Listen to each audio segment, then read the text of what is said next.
Good morning. Welcome to Market Monday for January 20th, 2025.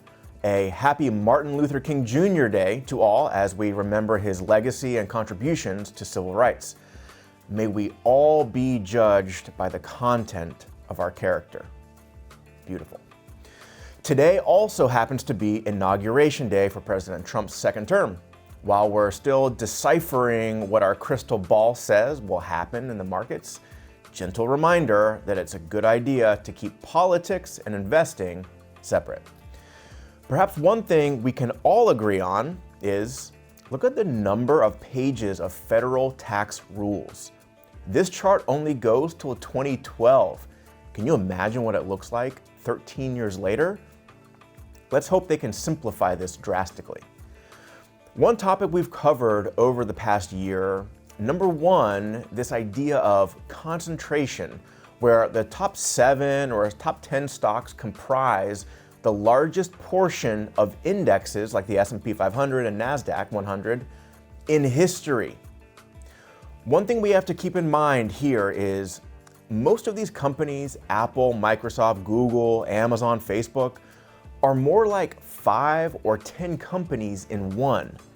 They have hardware, software, services, venture capital, communications platforms.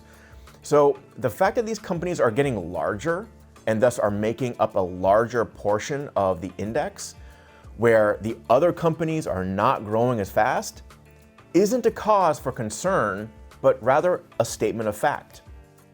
The other potentially more concerning point is this: valuations. Is the market cheap or expensive? How much are investors paying for those earnings? Are they overpaying? Here's one metric, PE, price to earnings ratio. When the line is going up, the market is getting more expensive. Investors are willing to pay more for the same earnings. Here's where we are right now, just below where we were before the bear market of 2022. And not too far below the peak of dot-com bubble. At face value, higher than the historical average. This can be concerning for investors because here we're looking at the forward 5-year returns based on the starting PE value, that line we were just looking at. Here's the starting PE here, and here's the annualized next 5-year return. It's no surprise that, generally speaking, starting over here at lower PE values tends to produce higher returns. Going back over here, for example, buying at a 10 or 12 PE multiple near the lows of the global financial crisis would have been amazing for forward 5-year returns.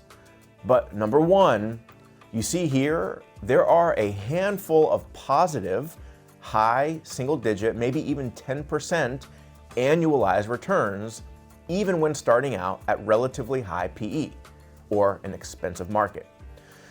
We even have plenty of low single-digit and even negative 5-year returns starting out at lower PEs than where we are now. And if that wasn't enough, here's the PE of the 10 largest stocks in the S&P 500 compared to the other 490 companies. Remember, the full index is about 21.5 PE. 10 largest stocks is 30, with the other 490 companies is at just 19. So, is it a bubble? Not so fast. Here's the expected earnings for the top 7 companies in green versus the other 493 in blue. 2024 is in the history books. Here's 2025. Double and even triple the earnings growth of the other 493 companies.